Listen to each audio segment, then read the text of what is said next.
దేవుడు నీకు ఎప్పటికీ కూడా ఖాళీ చేతులు చూపించేవాడు కాదు ఆయన. ఆమేన్. నీ దగ్గరికి ఆయన వస్తే నీకు ఏమి అవసరమో అంతకన్నా ఎక్కువే నీ దగ్గరికి తెస్తాడు ఆయన. ఆమేన్. అందుకనే మనము ఆరాధించే తండ్రి మనకు సహాయకుడిగా ఉన్నాడు. ఆమేన్. ఆ సహాయకుడు ఉన్నంత వరకు మనం భయపడాల్సిన అవసరం లేదు. ఆమేన్. ఈరోజు ఇక్కడ కూర్చున్న చాలామందిలో మా అవసరాలు తీర్చబడతాయో లేవో, మా కష్టాలు ఇంకెంతకాలం అని అనుకుంటూ కూర్చున్న వారు చాలామంది ఉన్నారు. పరిశుద్ధాత్మ దేవుడు వచ్చేటప్పుడే నాకు జ్ఞాపకం చేస్తున్నాడు మీ స్థితిగతులన్నీ.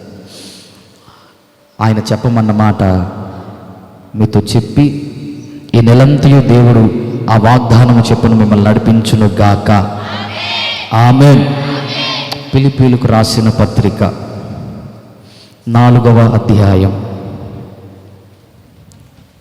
Philippians chapter 4 verse 19. కాగా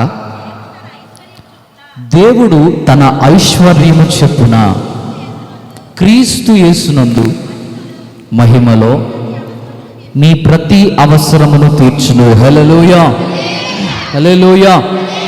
పరిశుద్ధాత్మ దేవుడు ఏం మాటతో మాట్లాడాలి, ఏం చేయబోతున్నావు ఈ నెలలో అని అడిగితే ఆయన ఒక మాట చెప్పాడు.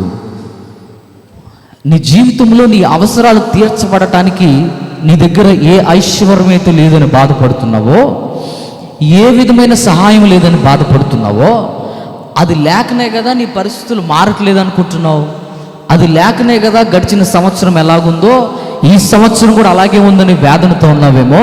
నీతో దేవుడు అంటున్నాడు, నీ ఐశ్వర్యం చొప్పున నేను ఆశీర్వదించను, నీ తండ్రి అయిన దేవుడైన నా ఐశ్వర్యం చొప్పున నీ యొక్క అవసరాలన్నిటిని తీర్చబోతున్నాను నేను. హల్లెలూయా. నీ ఐశ్వర్యము చొప్పున నీవు ఆలోచిస్తూ ప్రార్థన చేస్తూ ఏడుస్తూ ఉంటే నీ కార్యాలు ఏవి ముందుకు జరగకపోవచ్చు. కానీ నెల చెప్తున్నాడు దేవుడు, నీ ఐశ్వర్యము ద్వారా నీ దగ్గర ఉన్న వాటి ద్వారా కార్యాలు జరగట్లేదు కదా.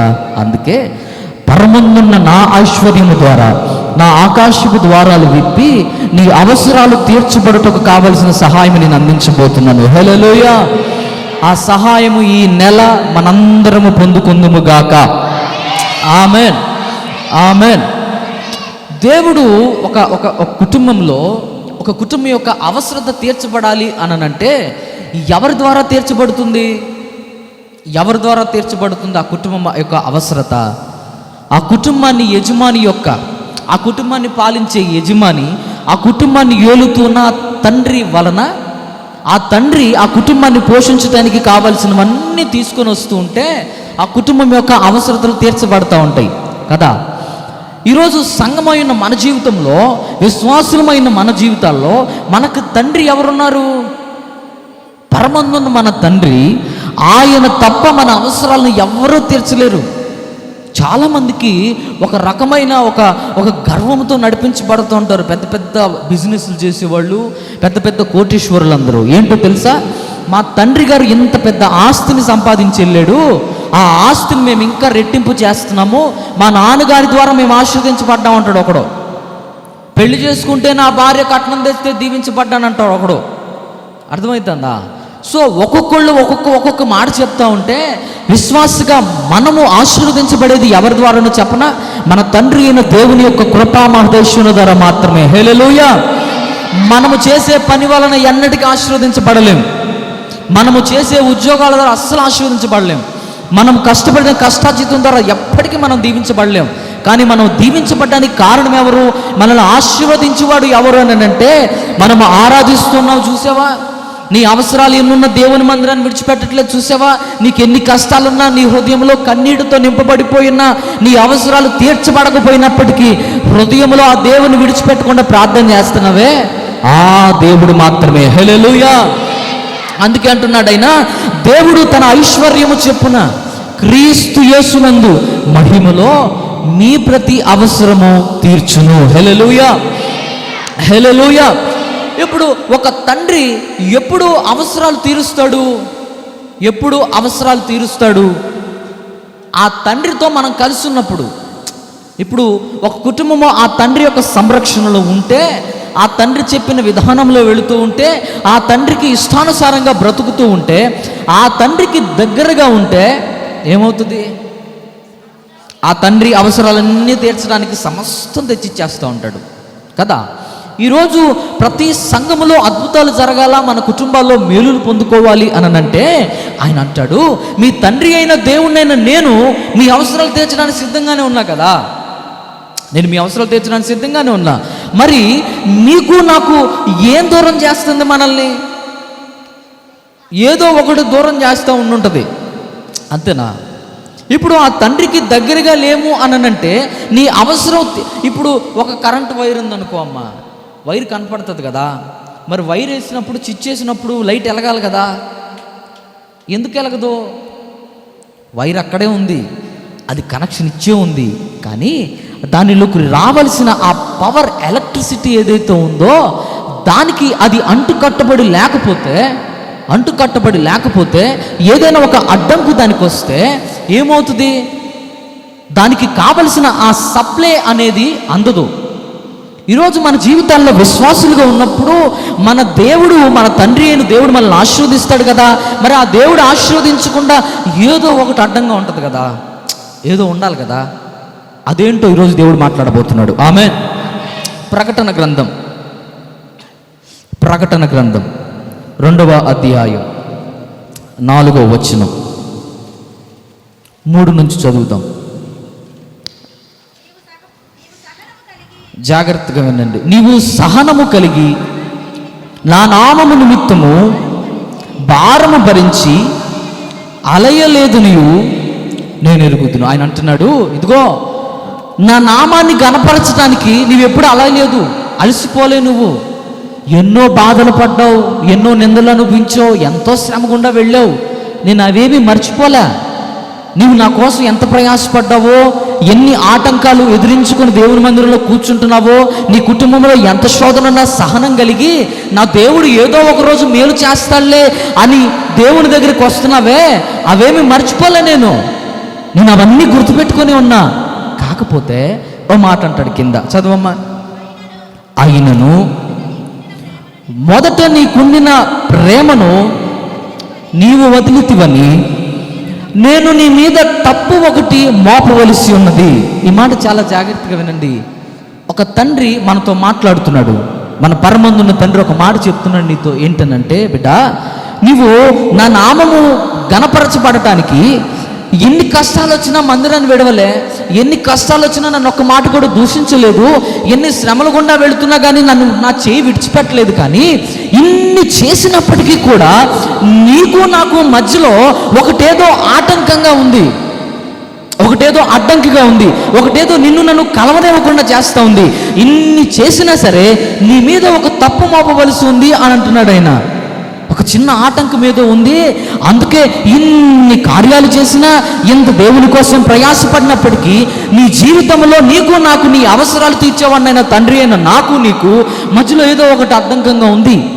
అది ఏంటి అని అంటే, చాలామంది అనుకుంటారు, నేను దేవుని ఎదుట నా జీవితంలో దేవుడు నాకు మేలు చేయట్లేదు అని అంటే నేను దేవుని ఎదుట సరిగ్గా లేనేమో, నేను ఏదైనా పాపం చేస్తున్నానేమో, నేను ఏదైనా అబద్ధాలు ఆడుతున్నానేమో, ఏదైనా బూతులు మాట్లాడుతున్నానేమో, ఏదైనా దేవునికి వ్యతిరేకమైన ఆలోచిస్తున్నానేమో. వీటన్నిటి వలన దేవుడు నా ప్రార్థన వినట్లేదేమో, దేవునికి నాకు వ్యతిరేకమైన ఏదో దేవుడే నాకు వ్యతిరేకంగా తిరిగిపోయాడేమో అని అనుకుంటూ ఉంటాం. దేవుడు అంటాడు, నీవు నా కోసం సహనంతో భరించావు, నా కోసం ఇది చేసావు, అది చేసావు, బాగానే ఉంది. నీ మీద ఒక తప్పు మోపవలసి ఉంది, నీ మీద నీకు నాకు మధ్యలో ఒక ఆటంకంగా ఉంది. అది ఏంటో చెప్పనా? నీవు అనుకుంటున్నట్లు నువ్వు చేసే పాపమో నాకేదో దూరంగా తీసివేయలే. నిన్ను నన్ను వేరు చేయడానికి పాపానికి అధికారం లేదు. ఎందుకు అధికారం లేదు? ఆ పాపాన్ని నేను సిలువలో నీ కోసం జయించేశాను కదా. హల్లెలూయా. నిన్ను నన్ను వేరు చేయడానికి సాతానుడేం రావాల్సిన అవసరంలా. ఎందుకు? ఆ సాతాను యొక్క తల నేను చితగొట్టేశాను కదా. ఇంక నీకు నాకు అడ్డకంగా ఆ సాతానుడు ఉండలేడు, ఆ పాపం ఉండలేదు. నీకు నాకు వ్యతిరేకంగా, అయ్యా నేను బాప్తిసం తీసుకున్నాను కదా, ఆ బాప్తిసం తీసుకున్నప్పుడు ప్రశస్తమైన వస్త్రంతో నన్ను అలంకరిస్తావు కదా, ఆ ప్రశస్తమైన వస్త్రం కాస్త మలినమైపోయిందేమో, ఏదో నా నోటి నుంచి వచ్చే మాటల వల్ల, నా ఆలోచనల వల్ల అది మలినమైపోయి, ఆ మలినమైపోయిన నా జీవితానికి నువ్వు రాలేకపోతున్నావేమో అని చాలామంది దేవునికి దూరం అయిపోయేవాళ్ళు. దేవుడు అంటున్నాడు, అమ్మా నువ్వు నా కోసం ప్రయాసపడ్డావు కదా, మర్చిపోలే. నువ్వు ఎన్ని కష్టాలున్నా ఆలస్యమవుతున్నా నా మందిరాన్ని విడిచిపెట్టలే కదా, అది కూడా మర్చిపోలే. ఎన్నో శ్రమలు అనుభవిస్తున్నావు, అప్పులలో వస్తున్నారు, ఏమో అవమానపరచబడాల్సి వచ్చిద్దామని బాధపడుతున్నావు. అలాంటి స్థితిలో ఉన్నప్పటికీ నన్ను విడిచిపెట్టలేదే, అది నేను మర్చిపోలే. మరి ఏంటయ్యా నీకు నాకు మధ్యలో అడ్డంగా ఉంది? నా అవసరాలు తీర్చేవాడు నువ్వు కదా, నువ్వు అంటున్నావేంటి? దేవుడు మహిమైశ్వర్యము చెప్పున క్రీస్తు యేసు ద్వారా నీ ప్రతి అవసరము తీరుస్తానంటున్నావు కదా, మరి ఏదో అడ్డంగా ఉండుంటుంది కదా, ఏదో అడ్డంగా ఉంది కదా. ఆ అడ్డమేంటో చెప్పనా?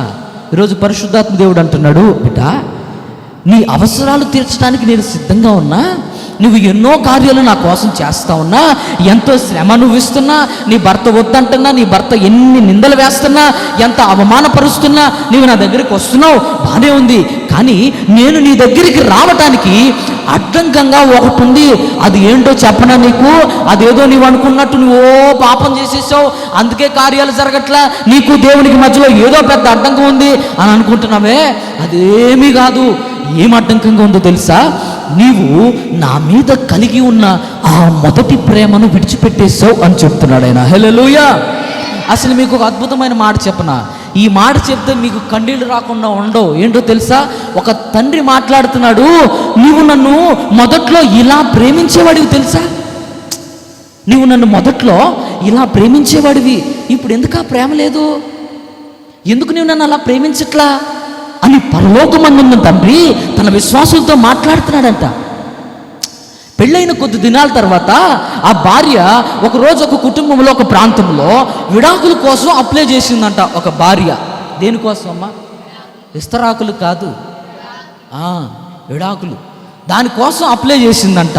ఇంటికి వెళ్ళి కూర్చొని తట్టాపుట్ట సర్దుకొని వాళ్ళ అమ్మగారి దగ్గరికి వెళ్ళి కూర్చొని, నాకు వద్దు మమ్మే, ఈ దీని మీద సొంతకం పెట్టించరాడి చేత అని చెప్పి వాళ్ళ అమ్మ నాన్నకి చెప్పి విడాకులు కావాలి నాకు అని అడిగిందంట. అని అడిగితే వీళ్ళకి అర్థం కాల, ఏమడిగినా చెప్పట్లేదు. అధికారులు పిలిపించింది, ఆ కుటుంబం ఈ కుటుంబం కూర్చొని ఉన్నారనంట. వాళ్ళు కూర్చొని ఉంటే ఇప్పుడు ఏమైనా అడుగుతున్నారు, అమ్మాయి నీకు పెళ్ళయి 5 సంవత్సరాలు అవుతుంది, బాగా బ్రతుకుతున్నారు కదా, ఏమొచ్చింది నీకు ఇప్పుడు బాధ? మీ ఆయన నిన్ను బాగానే చూసుకుంటాడు కదా, మరి ఏం కష్టం వచ్చిందని విడాకులు అడుగుతున్నావమ్మా నీవు అనంటే, అందరితో తన భర్త ముందున్నప్పుడు, తన తల్లిదండ్రులు ముందున్నప్పుడు, అందరూ ఉన్నప్పుడు ఈ బిడ్డ ఏడుస్తూ ఒక మాట చెప్తుందంటే ఏంటో తెలుసా? మమ్మీ నీకు అన్నం పెట్టట్లేదమ్మా ఆయన అంటే, పెడుతున్నాడు. నిన్ను బాగా చూసుకోవట్లేదా? చూసుకుంటున్నాడు. నీకు ఏం కావాలంటే ఇవ్వట్లేదా? ఇస్తున్నాడు. మరి ఏం బాధ వచ్చింది నీకు అనంటే ఆమె అంటుంది, ఇదిగో పెళ్ళైన కొత్తలో నన్ను ప్రేమించేవాడుతను, అప్పుడు ప్రేమించినట్లు ఆ ప్రేమ ఇప్పుడు చూపించట్లేదు మమ్మీ. ఏదో నన్ను పోషించాలి కాబట్టి పోషిస్తున్నట్టున్నాడు, ఏదో నన్ను కాపాడుకోవాలి కాబట్టి కాపాడుతున్నట్టున్నాడు, కానీ మొదట్లో నన్ను ప్రేమించేవాడే, ఆ ప్రారంభ దశలో నేనంటే ప్రాణం ఇచ్చే అంత ప్రేమ చూపించేవాడు చూసావా? ఉదయం లేచిన దగ్గర నుంచి నా ధ్యాసలోనే బ్రతుకుతూ ఉండేవాడు. ఉదయం లేచిన దగ్గర నుంచి నీకేమన్నా కావాలా అని ఆయన మాటలో ప్రేమ కనిపించేది. పడుకునేదాకా నన్నే స్మరిస్తూ ఉండేవాడు.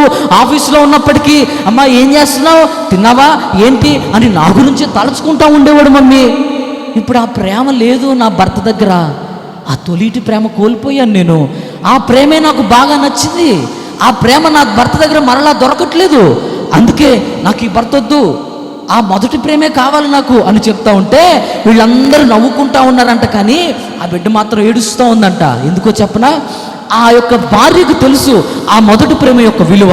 ఆ భార్యకు తెలుసు పెళ్ళైన కొత్తలో ఆ భర్త ఆమెను ఎలా ప్రేమించేవాడో, ఆ భర్త ఆమె కోసం ఎంతకైనా తెగించేవాడు, ఆ భర్త ఆమె కోసం ఏం కావాలన్నా చేసేవాడు. ఉదయం లేచిన దగ్గర నుంచి సాయంత్రం దాకా ఆమె ధ్యాసలోనే బ్రతుకుతూ ఉండేవాడు. ఆ ప్రేమ ఆమె కోరుకునంట తన తల్లిదండ్రులతో అందరితో సిగ్గువిడి చెప్తా ఉంది, మమ్మీ నా భర్త నన్ను ప్రారంభంలో ప్రేమించినట్టు ప్రేమించట్లేదు, నా భర్త నన్ను ప్రారంభంలో నా కోసం చేసినట్టు చేయట్లేదు అని బాధపడుతూ చెప్తుంది. నీకు మాట చెప్పనా? నీ అవసరాలు తీర్చే దేవుడు నీకు కావాల్సిన అవసరాలన్నీ ఇచ్చి నిన్ను కాపాడుతూ కంటికి రెప్పలా కాపాడేవాడు నీకు వాగ్దానం చేస్తున్నాడు. చూసావా? నా ఐశ్వర్యము చొప్పున నీ ప్రతి అవసరత తీరుస్తానన్నాడే ఆ దేవుడు అంటున్నాడు, ఇదిగో నీవు నా కోసం సహనంతో ఉన్నా బాగానే ఉంది, నన్ను ప్రేమిస్తున్నా బాగానే ఉంది, నా కోసం ఎన్నో కష్టాలు పడుతున్నా బాగానే ఉంది, అయినప్పటికీ నీ అవసరాలు తీర్చేవాడనైనా నాకు నీకు మధ్యలో ఒక చిన్న అడ్డంకం ఉంది. నీ దగ్గరికి నేను రాలేకపోతున్నాను, నీతో మరలా ప్రేమించలేకపోతున్నాను. ఏంటో తెలుసా ఆటంకము? అర్థము నువ్వేదో పాపం చేసావు, అది చేసావు, ఇది చేసావు అని కాదు. అవన్నీ క్షమించేసే కదా, అవి క్షమించేసే కదా నేను నా కూతురుగా కుమారుడిగా అంగీకరించా. మరి ఏంటయ్యా అంటే, ఇదిగో నన్ను బాప్తిసం తీసుకున్న కొత్తలో నన్ను ప్రేమించేదాన్ని చూసావా, దేవుని మందిరానికి వచ్చిన కొత్తలో నా మీద ప్రేమ చూపించేదాన్ని చూసావా, నా కోసం పరిగెత్తేదాన్ని చూసావా, దేవుని పని అనగానే పరిగెత్తేదానివే, దేవుని సన్నిధి అనగానే ఉరుక్కుంటా వచ్చేసేదాన్ని చూసావా. ఇదిగో ఆ తొలిటి ప్రేమ ఉందే, ఆ ప్రేమను విడిచిపెట్టేసావు. ఆ ప్రేమను విడిచిపెట్టడం వల్ల నీ అవసరాలు తీర్చే దేవుడు నేను నీకు